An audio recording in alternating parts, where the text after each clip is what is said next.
ঘটক সাহেব, বুড়া বয়সে বিয়া করতেছি, আমার কিন্তু একটা ভালো একটা মায়া দিতে হইব, বুঝছেন? আর কি কর, তুমি কোনো টেনশন করো না। তোমার এই যে মেয়ে দেখতেছে এটা সেরা। তাই? এলাকা সবাই ওর লোকে পাগল। আচ্ছা আচ্ছা ঘটক সাহেব, আমার একটু আপনার ভরসা, বুঝছেন? কিন্তু আমার পেমেন্টটা কিন্তু ঠিক মতো দিও। অবশ্যই অবশ্যই, আপনি আমার একটা ভালো মেয়ে বিয়া করেন, আপনি টাকা পয়সা লয়ে চিন্তা করেন না। নূরজাহান, ঘটক সাহেব,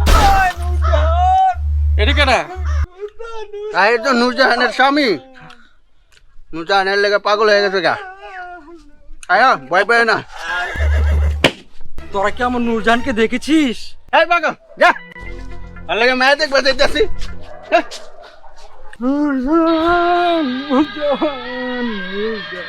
নূরজাহান তুমি কই?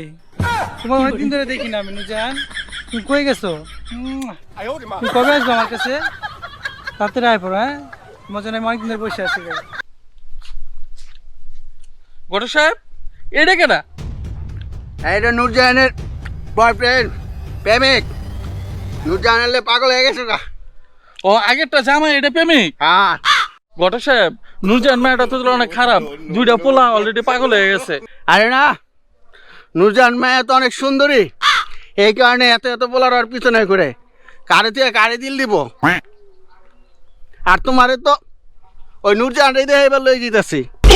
ধর মিয়া ঘটক সাহেব, মিয়া আপনার নূরজাহান মিয়া 12 বাতের মেয়ে আমার দেখাইতে লয়ে যাইতেছেন মিয়া। আপনারা যদি খালি মুরব্বী না হইতেন মিয়া, আপনারা সব ঘটকগিরি শিখাই দিতাম মিয়া। হাউল ঘটক। ধর শালা, এবারও নূরজাহানের বিয়ে হয়ে গেল।